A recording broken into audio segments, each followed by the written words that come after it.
조선일보의 논설위원이었던 이규태 씨가 계십니다.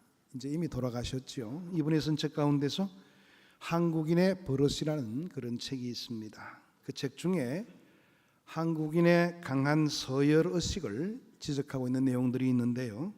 사람들은 이제 일반적으로 만날 때마다 상대방의 신분을 우선적으로 생각을 한다고 그럽니다. 그리고 나에 대해서도 아주 궁금하게 생각하는 경우가 많다고 그래요.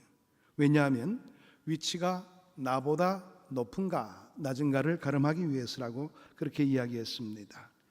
나이가 나보다 많은가 적은가 이것을 따져본다는 것입니다. 낮으면 바로 말을 낮추게 되죠.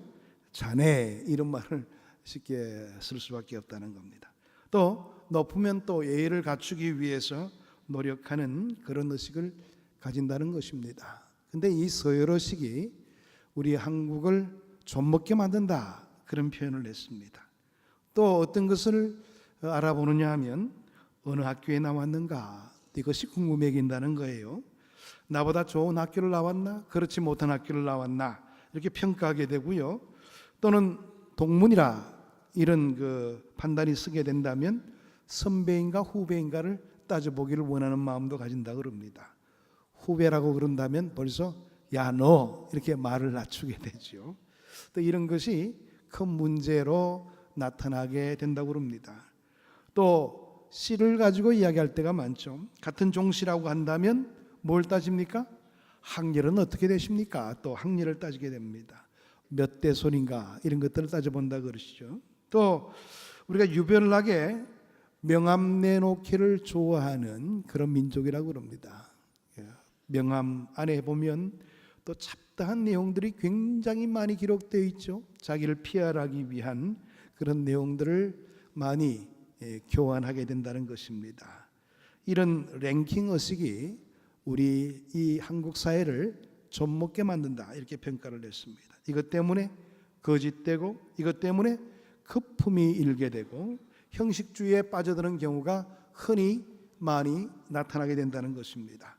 정치, 경제, 문화 모든 것이 여기에 따라서 결정지어지게 되고 이런 하나의 한계적인 모습을 가지고 있기 때문에 결국에는 보다 더 좋은 곳으로 나아갈 수 있는 여지를 여지없이 파괴해버리는 경우가 왕왕 많이 생겨나고 있다고 그렇게 평가를 하렸습니다. 그러니까 우리가 이런 의식들을 좀 주의하자는 것이지요. 요즘은 좀 시들해졌습니다. 그런데 한때 리더십에 관한 학문들이 굉장히 많이 발전해 나간 적이 있죠. 미국의 최고 경영학 저서에 수여하는 벤자민 프랭클린이라는 상이 있습니다. 이 상을 수여받은 작품이 간디의 리더십이라는 그런 작품이 있는데요. 이 책에서 이 사람들의 리더십에 관한 부분들을 아주 도전적인 내용으로 많이 강조하고 있습니다. 미국에 활동하고 있었던 인도인 경영인이었는데요. 케샤반 나일이라는 사람이 이 책을 썼습니다. 이 책에는 바른 지도력은 어떤 모습을 갖추어야 되는가를 우리에게 설명해 주고 있는데요. 그 첫 번째가 뭐냐 하니까 이중 기준의 모습을 보이지 말라. 이중 기준을 버리라는 겁니다. 그래서 이중 기준이라는 것은 사적인 내용과 공적인 내용이 다르게 되어서는 안 된다는 겁니다. 대체로 보게 된다면 사적인 부분들은 잘 보이질 않아서 우리는 보이는 공적인 부분만 가지고 사람을 평가할 때가 많이 있는데요. 진정한 리더십은 사적인 부분에서 더 강조점이 많을 수가 있다. 이 책에서는 그런 이야기를 하더라고요. 요즘 들어서 보니까 지방선거에 나온 사람들 가운데서 스캔들이 많은 분들이 계시더라고요. 자기는 떳떳하다고 그렇게 이야기하고 있지만 글쎄요 어떻게 사생활이 그런 식으로 나아가는지 잘 모르겠어요. 여하튼 우리는 한 사람을 판단하는 데 있어서 너무 편협적인 그런 생각을 가짐으로 통해서 올바른 판단을 하지 못하는 경우도 굉장히 많다는 것을 생각해 볼 수가 있습니다. 윌로우 크릭이라는 교회가 있습니다. 미국에. 그 교회의 담임 목사님인 빌 하이벨스라는 사람이 이렇게 이야기를 했습니다. 아무도 보는 이 없을 때 당신은 누구인가? 이런 책을 썼어요. 아무도 보는 이 없을 때 당신은 어떻게 살고 있나? 이것을 묻고 있는 책의 제목입니다. 그렇습니다. 많은 사람들이 있을 때는 주의를 하게 되죠. 혹시 다른 사람들에게 내가 이렇게 평가받는 것 원치 않기 때문에 그런 것입니다. 그런데 중요한 것은 나 혼자 있을 때, 아무도 보지 않을 때 나는 어떻게 살고 있는가? 이것이 그 사람의 본래 모습이다. 이렇게 이야기를 하고 있는 그런 내용을 담고 있습니다. 바른 의식들은 결국 혼자 있을 때에 어떤 의식을 가지고 살아가는가에 따라서 그 리더십이 온전히 분별될 수가 있다는 겁니다. 바른 지도력의 둘째는 모든 일을 봉사정신으로 임하게 될 때에 바른 지도력이 나타나게 된다고 이야기를 했습니다. 이런 사람, 봉사정신으로 모든 것을 감당할 수 있는 사람이 온전한 진정한 지도자가 될 수 있다, 이렇게 평가를 나리고 있는데요. 예수님께서도 마가복음 10장 45절의 말씀 보게 되면 인자가 온 것은 섬김을 받으려 함이 아니라 도리어 섬기려 하고 자기 목숨을 많은 사람의 대속물로 주려 함이니라. 그렇게 주님 오심의 목적에 대한 부분들을 이야기하고 계십니다. 우리는 섬기는 자세, 이 봉사정신이 부족해서 문제가 되는 경우가 많더라고요. 그저 우리가 사회생활 할 때도 보면 돈만 버는 일에 혈안이 되는 경우가 많습니다. 그런데 우리에게 필요한 것은 무엇을 하든지 간에 봉사하는 마음으로 공부도 하고, 봉사하는 마음으로 연구도 하고, 봉사하는 마음으로 돈도 벌 수 있는 그런 태도가 필요한데요. 그렇지 못한 것이 우리의 현실이 되고 있는 것을 우리는 종종 보면서 가슴 아파할 때가 많습니다.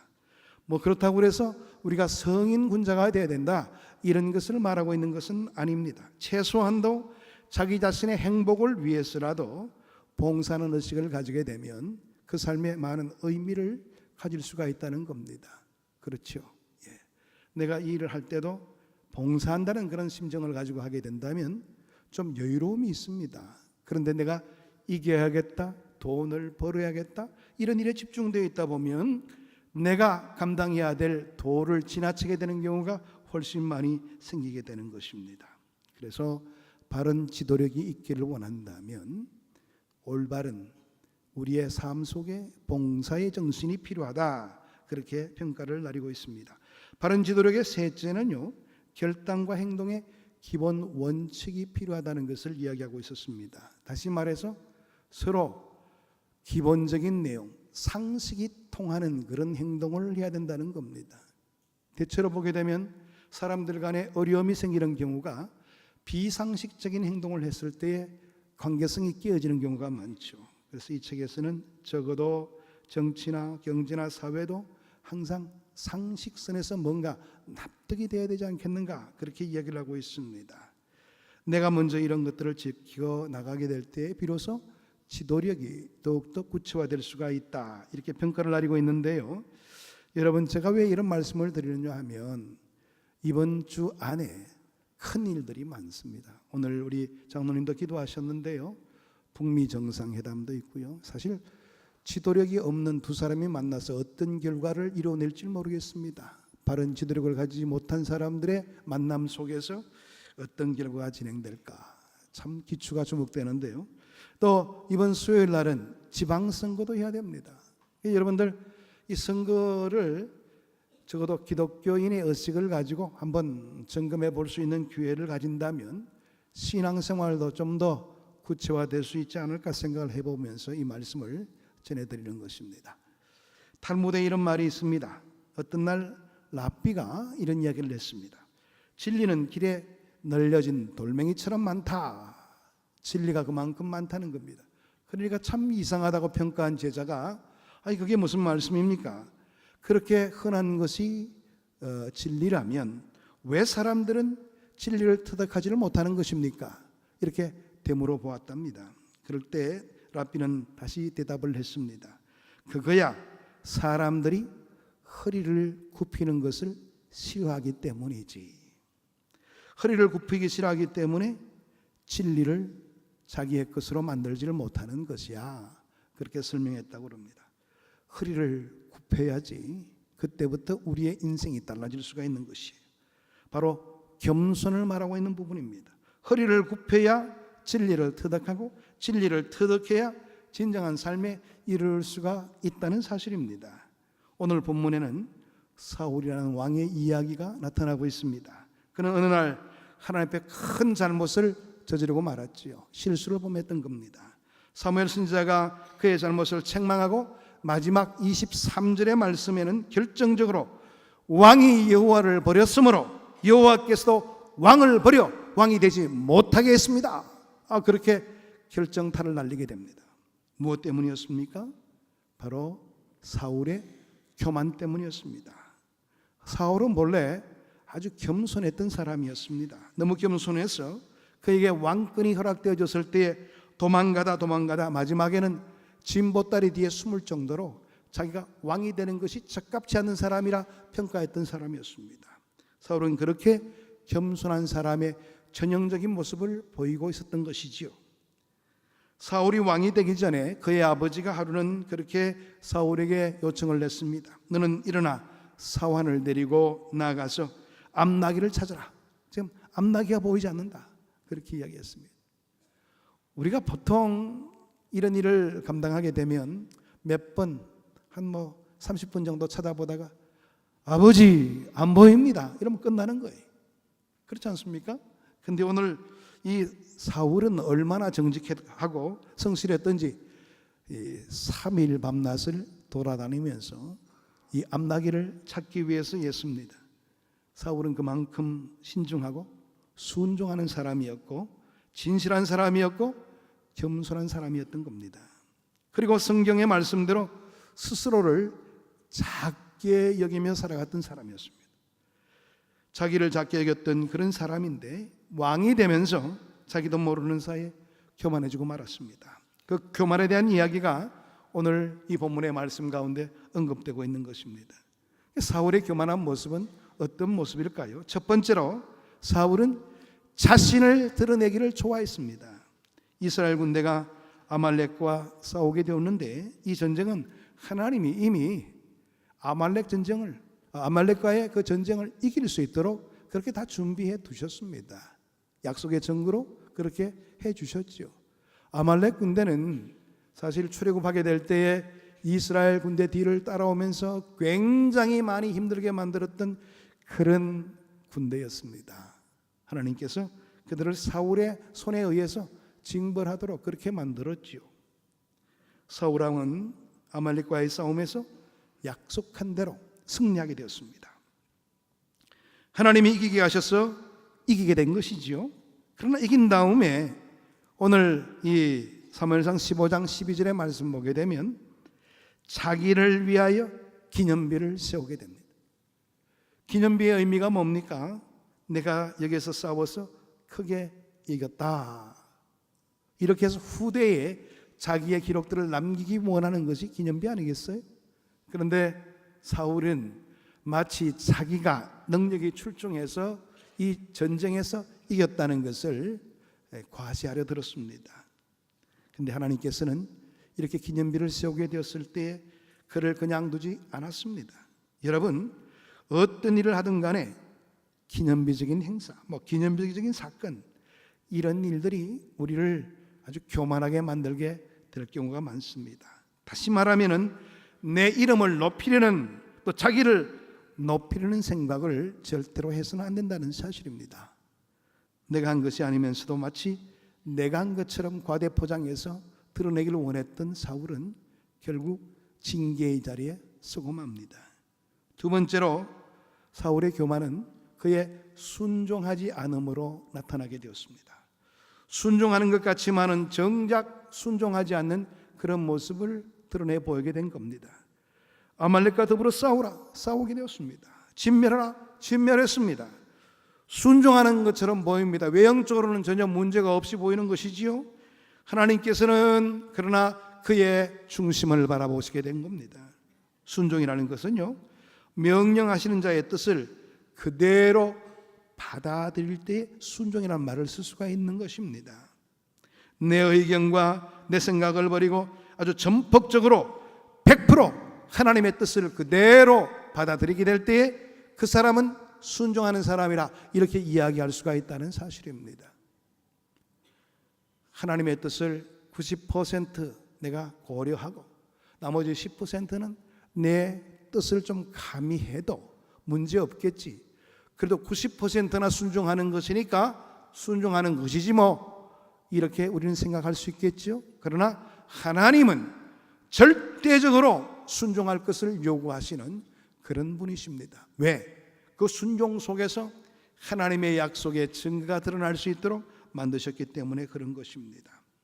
여러분, 오늘 이 본문의 말씀에서도 외형적으로는 문제가 없이 보였지만은 그는 하나님의 명령과 다르게 좋은 양과 좋은 소들, 자기가 쓸만한 것들은 다시 자기가 다 숨겨두었습니다. 이 내용이 바로 15장 9절의 말씀에서 나타나지 않습니까? 오늘 성경에 보는 대로 이것이 잘못되었다는 것을 지적하고 있습니다. 순종한 것이 아니었습니다. 형식적으로는 순종했는데 내용적으로는 순종한 것이 아니었다. 이게 바로 성경이 지적하고 있는 부분입니다. 겉으로는 하나님의 말씀을 따르는 것 같은데 사실은 자기의 욕심으로 탈취물을 취하는데 급급했던 것이 사울의 모습이었던 겁니다. 하나님께서 이것을 책망하시게 된 겁니다. 더 나아가서 사울은 이 일에 대해서 변명하려는 모습을 보입니다. 이 변명이 더 큰 문제가 되고 말았죠. 사무엘이 물었습니다. 아니 왕이여, 왜 이런 일을 하십니까? 그렇게 지적했습니다. 그럴 때에 제가 잘못입니다. 제가 정신을 차리지 못했군요. 이렇게 말했으면 얼마나 좋겠어요. 그런데 이 좋은 양과 소를 하나님 앞에 제사 드리기 위해서 내가 숨겨두었습니다. 이렇게 말도 안 되는 변명을 냈습니다.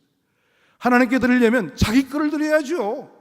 하나님은 철저하게 그들의 속해 있는 것들을 진멸하라 이렇게 요구했다면 자기 것이 아니지 않습니까? 그런데 자기 것처럼 드리려고 했다고 그렇게 핑계를 대는 것이죠. 말도 안 되는 그런 이야기를 하고 마는 것입니다.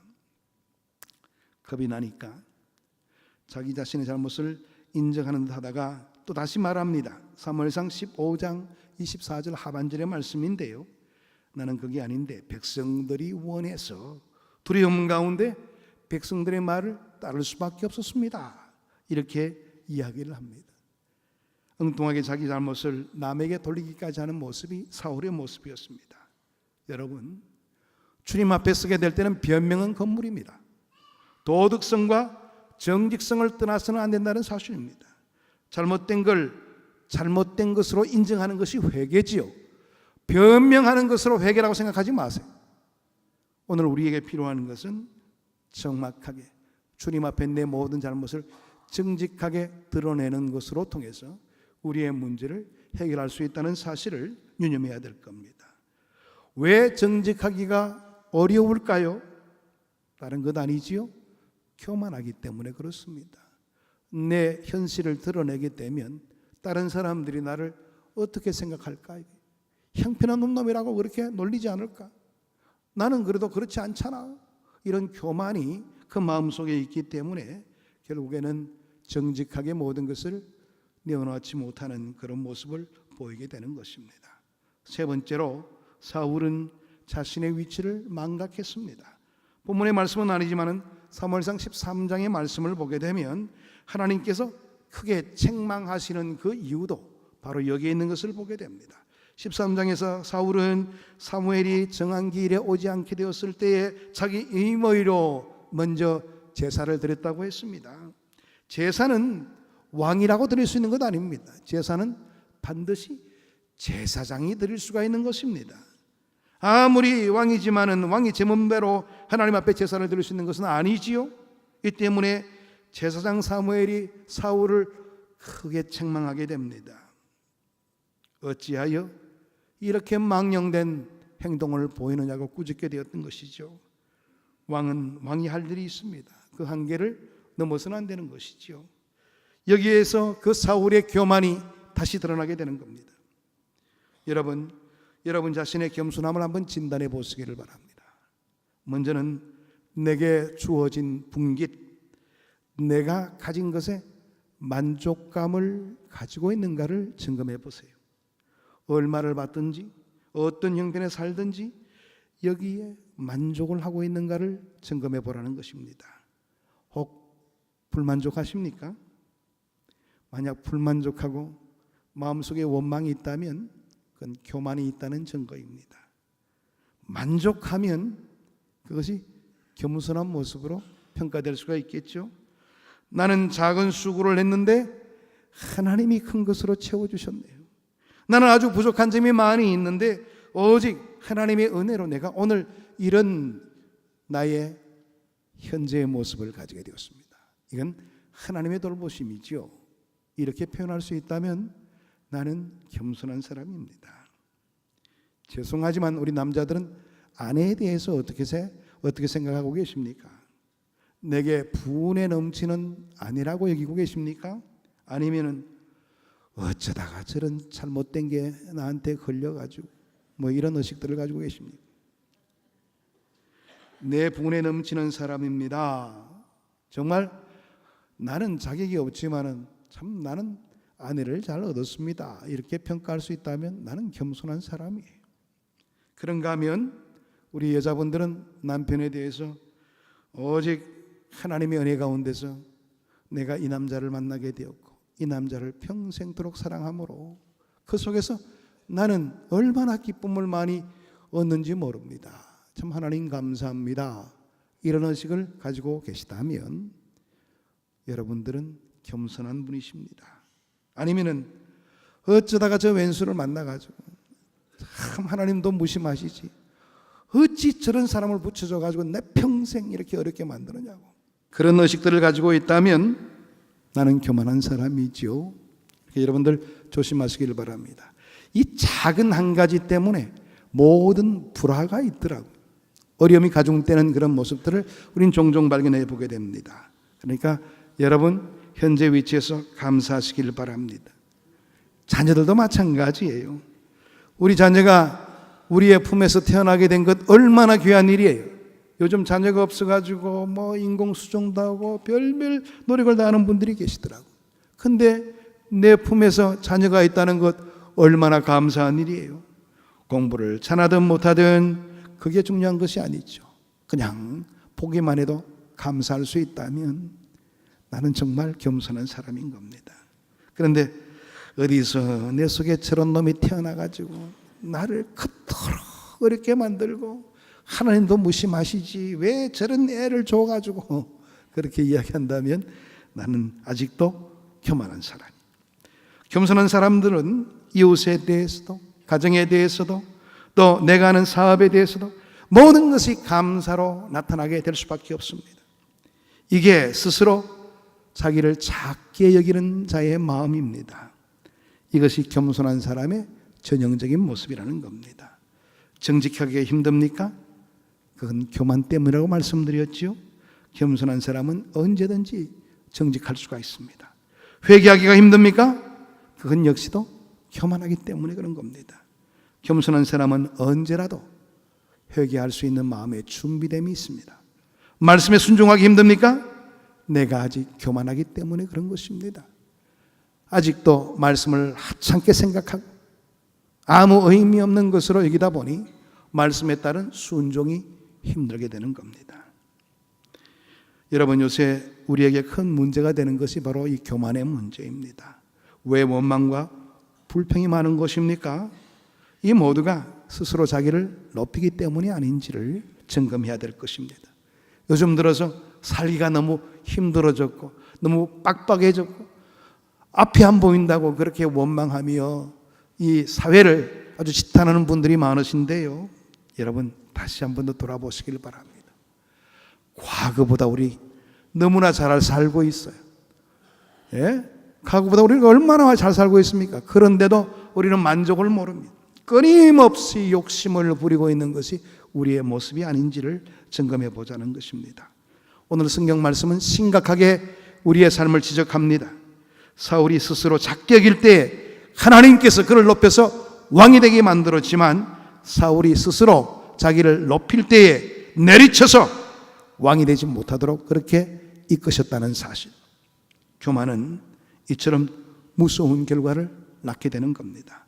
야고보서 4장 6절의 말씀 보게 되면 하나님이 교만한 자를 물리치시고 겸손한 자에게 은혜를 주신다 그렇게 말씀하셨습니다. 다시 한 번 더 우리의 겸손을 점검하시길 바랍니다. 그리고 주님의 말씀 앞에 정직함을 드러내시길 바랍니다. 하나님께서는 그런 자의 삶을 귀히 여겨주시고 우리의 삶의 자리에서 우리의 생각의 이상의 것들로 채워주시는 하나님의 놀라운 복이 우리의 삶 가운데 임하게 될 겁니다. 오늘도 겸손한 우리의 모습을 갖춤으로 통하여 주의 영광의 자리에 쓰임받는 우리 모두가 되기를 축복합니다. 기도하겠습니다. 하나님 감사합니다. 오늘도 주의 말씀 속에 도전을 주시고 올바른 삶의 반응을 이룰 수 있도록 은혜 주시니 감사함을 드립니다. 참된 자로서 주님 앞에 껴있는 모습 갖게 하시고 겸손한 모습을 구비하여 하나님 나라의 귀한 일꾼으로 쓰임받을 수 있게 역사해 주옵소서. 예수 그리스도 이름으로 기도하옵나이다. 아멘.